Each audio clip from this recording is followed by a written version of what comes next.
Hola a todos, Dios los bendiga. De nuevo transmitiendo desde la Iglesia Bautista, el Buen Pastor de Bucaramanga. Continuamos con nuestro devocional en Mateo. Vamos hoy al capítulo número 21. Leamos inicialmente los versículos 23 y 24. Dicen: cuando llegó al templo, los principales sacerdotes y los ancianos del pueblo se acercaron a él, mientras enseñaba, y le preguntaron: ¿con qué autoridad haces estas cosas? ¿Quién te dio esta autoridad? La autoridad de Jesús para hacer estas cosas. ¿Cuáles cosas? Las cosas que hizo desde que entró en esta última semana de su vida, la semana de la pasión, la semana en que moriría, que era la misma semana en que se celebraba tradicionalmente todos los años la Pascua o la salida del pueblo de Israel por medio del liderazgo de Moisés de la esclavitud de Egipto. Cuando Cristo entró, no este mismo día, sino antes, al principio de la semana, entró a Jerusalén en un pollino de asna.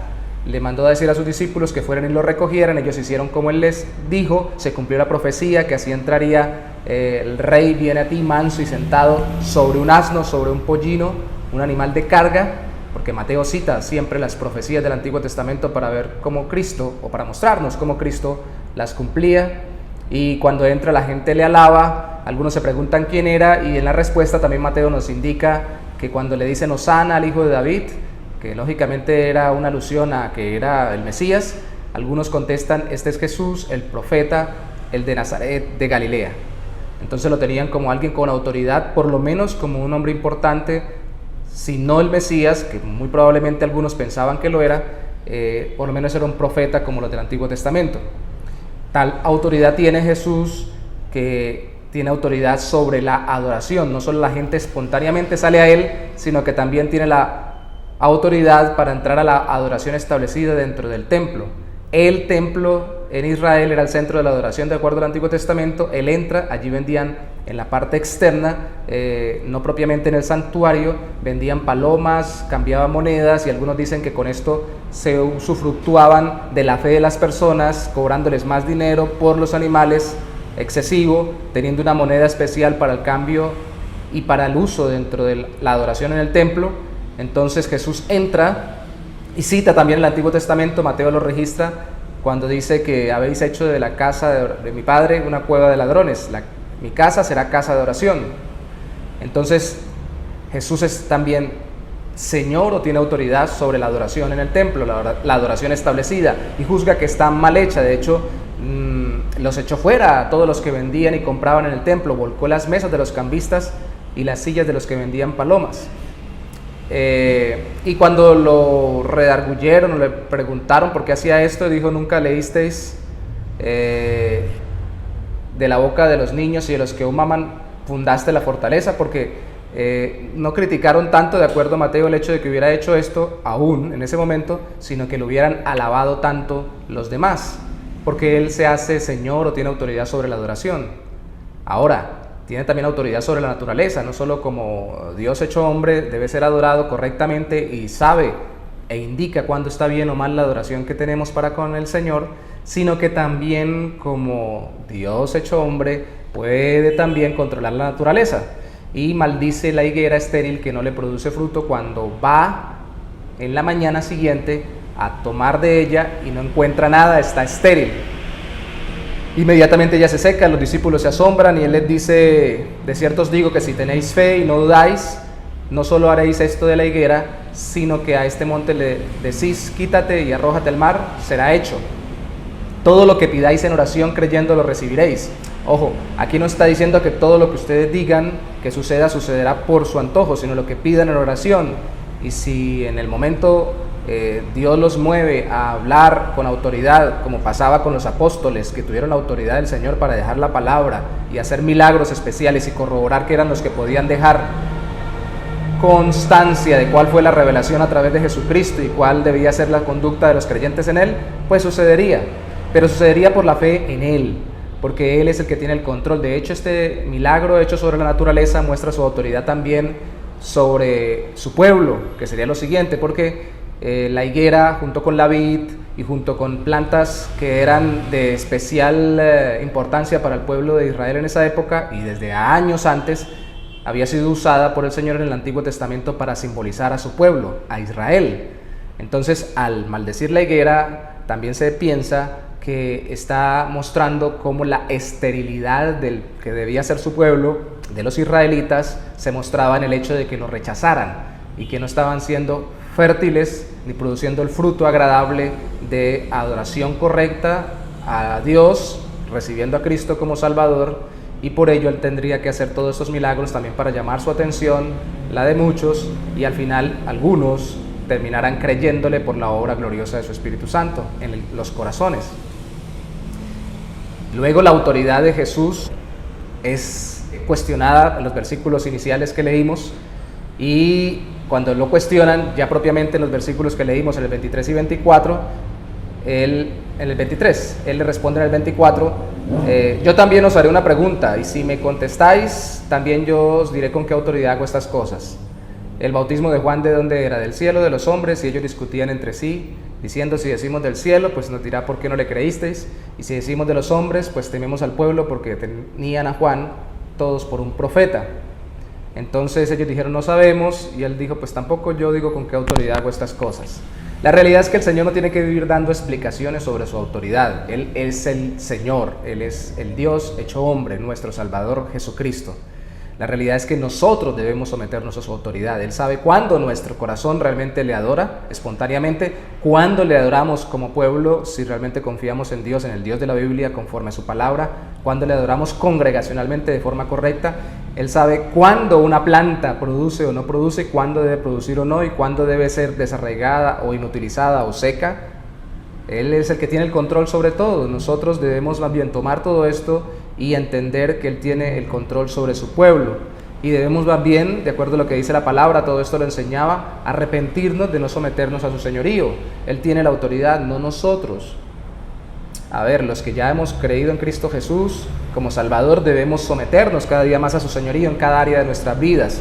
Y aunque ya nos hayamos arrepentido y creído en Él en un principio de nuestra vida como cristianos, y hayamos recibido su salvación por medio de la fe, a través de la obra de gracia de su Espíritu Santo en nuestros corazones, cuando se nos predicó el Evangelio, aún debemos seguir llevando una vida de arrepentimiento, no solo de fe, que lo muestra con la confianza que le pide a los discípulos que tengan para poder hacer lo que Dios les manda, sino también a través de una vida de oración, sino también de arrepentimiento, de entender que cuando estamos haciendo algo mal debemos reconvenirnos y sujetarnos a lo que Dios ha establecido, a la fe en Cristo Jesús, a las palabras del Señor, al Evangelio, a la Biblia.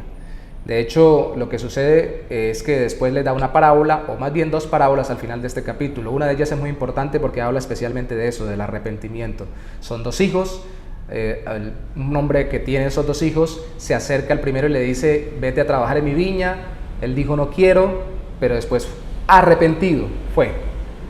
Y acercándose el otro, le dijo lo mismo, pero él dijo, sí señor, voy, pero no fue. Entonces le pregunta a los demás, ¿cuál hizo la voluntad del Padre? Y toda la gente contesta, pues lógicamente que el primero, que se arrepintió y fue. Entonces él dice, de cierto os digo que los publicanos y las rameras van adelante de vosotros al reino de Dios.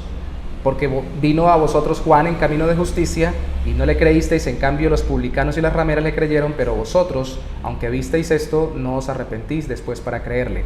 Es decir, está bien, en un principio no me recibieron como el Salvador, está bien, dijeron que no me querían seguir, pero estoy con ustedes, y el ministerio de Cristo a estas alturas ya rondaba los 3 años, pasaba los 3 años, seguramente. Desde hace tiempo estoy haciendo milagros, sanidades, prodigios, escuchan la interpretación que les doy de la palabra, ven que me sujeto a lo que dice el Antiguo Testamento sobre el Mesías, y ni siquiera como un profeta me están recibiendo, como hicieron los muchachos al principio de la semana, que me alabaron o que proclamaron gloria a Dios por mí, hosana al hijo de David, al descendiente de David.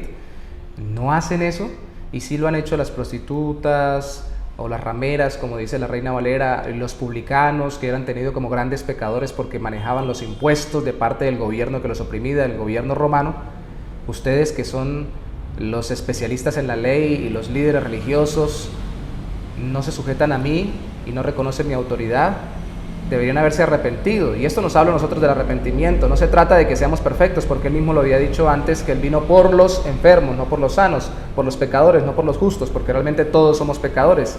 se trata de que nos arrepintamos, y luego los confronta más fuerte con otra parábola más diciente que a ellos debió haberles quedado bien claro, cuando les dice que un hombre dueño de una viña la rodeó, edificó una torre, pero la arrendó a unos labradores y se fue lejos, y cuando se acercó el tiempo de los frutos envió a sus siervos a los labradores que les había arrendado para que le dieran sus frutos, pero los labradores, tomando los siervos, a uno golpearon, a otro mataron y a otro apedrearon. Los envió otros más siervos e hicieron lo mismo, y finalmente envió a su hijo diciendo: tendrán respeto a mi hijo. Pero los labradores, cuando vieron al hijo, dijeron entre sí: este es el heredero, venid, matémoslo y apoderémonos de su heredad. Matémoslo y apoderémonos de su heredad. Y tomando, lo echaron fuera de la viña y lo mataron. De hecho, Cristo murió afuera de Jerusalén, en las afueras. Les está diciendo: ustedes me van a matar. Les está diciendo: ustedes son esos labradores. Porque pregunta: ¿qué le hará el Señor de la viña cuando venga a esos labradores? Y contestaron: pues los destruirá sin misericordia. Y él dice: la piedra que desecharon los edificadores ha venido a ser cabeza del ángulo. Cita el Antiguo Testamento para decirle: ustedes me desechan a mí, que yo soy el que tengo autoridad sobre la adoración, el que tengo la autoridad sobre la naturaleza, entonces tengo autoridad sobre mi pueblo, y ustedes no se someten a mí como mi pueblo. El reino de Dios será quitado de vosotros, le dice claramente, y será dado a otros que produzcan los frutos de él, frutos de arrepentimiento y fe. Los fariseos sabían que hablaba de ellos, buscaron echarle mano, pero no lo hicieron porque temían al pueblo, porque lo tenían por profeta. La pregunta hoy es: ¿usted cree que Jesucristo tiene autoridad sobre la adoración porque es Dios hecho hombre? ¿Usted cree que Jesucristo tiene autoridad sobre la naturaleza porque es Dios hecho hombre? Ya vivió perfectamente, murió por nuestros pecados y resucitó al tercer día, pero se somete a su autoridad en arrepentimiento y fe. ¿Vive corrigiendo su vida de acuerdo a la voluntad del Señor, en comunión con Él a través de su palabra y de la oración? ¿O solo dice que Él es su Señor porque muchos lo han dicho? O peor aún, ni siquiera lo reconoce como existente o como su Señor. Él realmente es el Señor de nuestras vidas. Él tiene autoridad sobre usted y sobre mí. Y si no lo reconocemos, pues el reino de los cielos impactará a otros, y otros se someterán a ese rey, y nosotros al final seremos tratados como esos malos obreros que no reconocieron al hijo del dueño de la viña, y seremos juzgados cuando muramos. El llamado es hoy a no solo arrepentirnos y creer en Cristo, sino vivir bajo su autoridad, confiando en Él y arrepintiéndonos de nuestros pecados. Señor, te damos gracias por permitirnos recordar que el arrepentimiento no es solo cuando en un momento determinado decimos que nos entregamos a Cristo, sino es siempre una vida de continua revisión de nuestro corazón para someternos y sujetarnos al Señor. No tenemos vidas perfectas, pero sí tenemos un Salvador perfecto. Él es el que tiene autoridad sobre nosotros como su pueblo, porque tiene autoridad sobre la creación y tiene autoridad sobre la adoración. Te pedimos nos des un corazón cada vez más sensible para arrepentirnos y confiar en Cristo y vivir para su gloria, porque Él es nuestro Señor. En cada área de nuestras vidas, danos esta capacidad, te lo pedimos en el mismo nombre de tu Hijo, nuestro Señor Jesucristo. Amén. Dios le bendiga.